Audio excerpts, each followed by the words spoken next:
Guys welcome to the channel. पिछले video में हमने वैदिक काल के बारे में जाना, यानी कि ऋग्वैदिक काल, जिसका काल 1500 ईसा पूर्व से लेकर 1000 ईसा पूर्व तक माना जाता है। अभी हम जानेंगे उत्तर वैदिक काल। इसका जो काल माना जाता है वो माना जाता है 1000 ईसा पूर्व से 600 ईसा पूर्व तक। अब इसकी जानकारी कैसे मिलती है हमें? इसकी जो जानकारी के स्रोत हैं वो हैं यजुर्वेद, सामवेद, अथर्ववेद। मतलब कि इन तीनों वेदों से हमें उत्तर वैदिक काल की जानकारी मिलती है। विशिष्टता, चित्रित धूसर, मृदा भांड, लोहे के हथियार। मतलब हमें इसके जो साक्ष्य मिले हैं वो मिले हैं मृदा भांड, मतलब यानी कि मिट्टी के बर्तन जिनके ऊपर चित्र बने होते थे, तो उसको बोलते हैं मृदा भांड। और क्या मिला है? लोहे के हथियार। उत्तर वैदिक ग्रंथों में लोहे के लिए लौह अयस एवं कृष्ण शब्द का प्रयोग हुआ है। तो याद रखें, लौह अयस एवं कृष्ण शब्द लोहे के लिए इसका प्रयोग किया गया है नाम के लिए। उत्तर वैदिक आर्यों ने जिस क्षेत्र पर निवास किया उसे आर्यवर्त की संज्ञा दी गई। मतलब जहां भी वो लोग रहे और बसे वहां के लिए आर्यवर्त नाम दिया गया। अब है ऐतरेय ब्राह्मण में वर्णित शासन प्रणाली। ऐतरेय ब्राह्मण एक उपनिषद है। इसमें कौन कौन से क्षेत्र में जो शासन होता था उसको, और वहां पे जो शासन करते थे उनकी उपाधि को क्या कहा जाता था, अब इसके बारे में हम देखेंगे। पहला है पूर्व। पूर्व में शासन को क्या बोलते थे? साम्राज्य। और उपाधि क्या दी जाती थी? जो शासन चलाता था, सम्राट। पश्चिम में शासन को बोला जाता था स्वराज्य, और उपाधि जो दी जाती थी सम्राट जो शासन चलाता था उसको क्या बोला गया? स्वराट। उत्तर में वैराज्य, उपाधि क्या थी? विराट। दक्षिण में क्या बोला गया? भोज्य, उपाधि थी भोज। मध्य प्रदेश में क्या बोला गया? राज्य, और उपाधि क्या थी? राजा। मध्य प्रदेश का मतलब है मध्य भारत। तो इस तरह में ऐतरेय ब्राह्मण में शासन प्रणाली का वर्णन किया गया है कि कौन से क्षेत्र में किसको क्या बोलते थे। अब बात करते हैं सामाजिक जीवन की। वर्ण व्यवस्था जन्म के आधार पर हो गई, इसमें जिसमें ब्राह्मण, क्षत्रिय, वैश्य, शूद्र का उल्लेख है। मतलब कि जो ऋग्वैदिक काल में वर्ण व्यवस्था थी वो क्या थी? वो थी काम के आधार पर।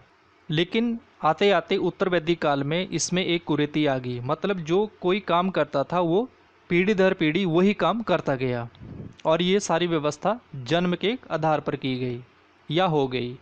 वर्ण व्यवस्था कठोर होकर विभिन्न जातियों में बदल गई और व्यवसाय आनुवंशिक होने लगा।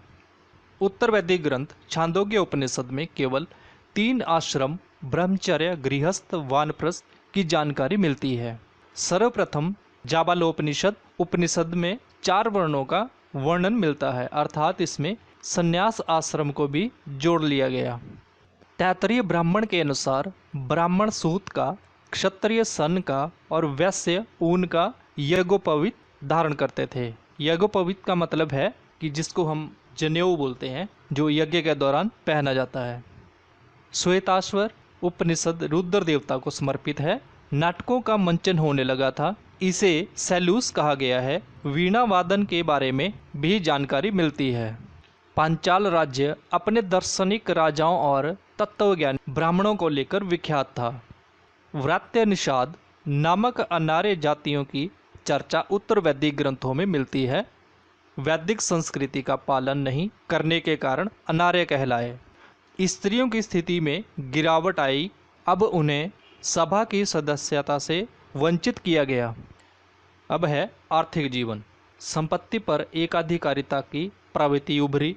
एकाधिकारिता का मतलब है कि जैसे कोई प्रभावशाली व्यक्ति किसी की ज़मीन पर कब्जा कर लेता था, या फिर वो अपने बल के आधार पर किसी की संपत्ति पर अधिकार कर लेता या हथिया लेता था। खेती के व्यवसाय को अपनाया क्योंकि लोहे के प्रसार ने खेती को आसान बना दिया। निष्क, शतमान जैसे सिक्कों की चर्चा मिलती है। ये जो सिक्के हैं ये उस टाइम चलन में थे, जिसकी इसमें चर्चा बताई गई है। बाट की मूलभूत इकाई संभवतः कृष्णल था। ऋतिका तथा गुंजा भी तोल की इकाई थी। मतलब ये जिससे हम किसी चीज़ का बैलेंस करते हैं, आप उसको बांट सकते हैं, जिससे किसी चीज़ को बैलेंस करके तोला जाता है।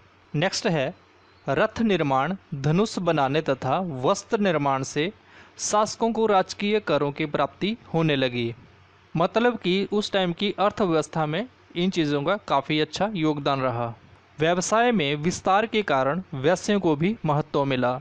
हल को सीर कहा जाता था। मिट्टी के विशेष बर्तन बनाए जाते थे जिन्हें चित्रित धूसर मृत भांड कहा जाता था। चित्रित धूसर मृत भांड का मतलब है जो मिट्टी के बर्तन होते थे उन पर चित्र बनाए होते थे। नेक्स्ट है राजनीतिक व्यवस्था।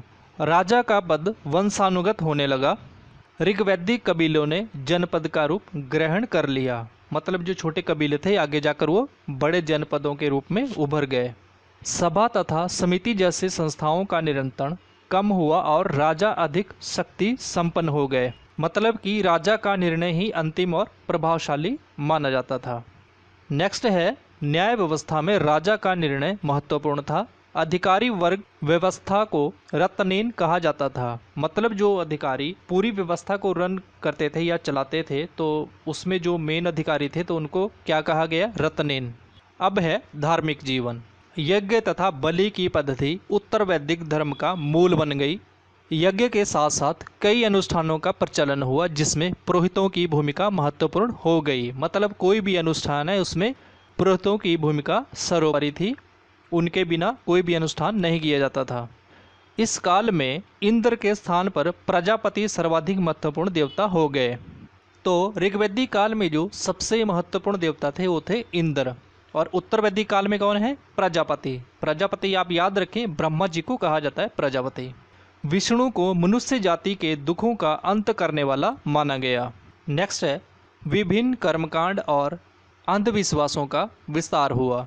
जादू टोना भूत पिशाच के विश्वास ने धर्म में स्थान बना लिया। धार्मिक अनुष्ठान तथा यज्ञ में मंत्रोच्चारण की प्रधानता के कारण ब्राह्मणों का वर्चस्व बढ़ गया, मतलब जो वरीयता थी ब्राह्मणों की वो ज्यादा हो गई। अब हम उत्तर वैदिक काल के जो यज्ञ थे उनके बारे में जानेंगे। तो है उत्तर वैदिक यज्ञ। पहला है राजसूय। राजा के राज्य अभिषेक के अवसर पर यह यज्ञ किया जाता था। अगला है वाजपेय।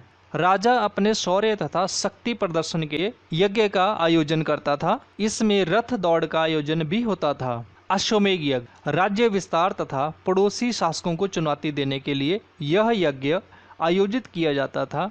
यह राजकीय यज्ञ में सर्वाधिक महत्वपूर्ण एवं प्रसिद्ध था। इसके बाद है अग्निहोत्रम। पशु बलि की प्रणाली को यह यज्ञ का मूल माना जाता है।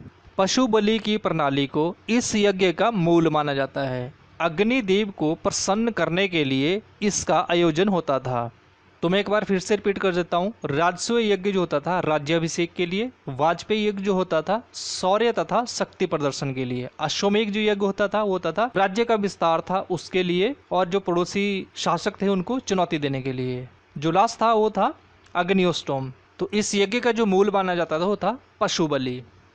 तो गाइज ये था उत्तर वैदिक काल। आई होप कि आपको ये अच्छा लगा होगा। अगर आपको अच्छा लगा तो प्लीज़ चैनल को सब्सक्राइब करें और मिलते हैं नेक्स्ट टॉपिक में। Thank you guys, thanks for watching.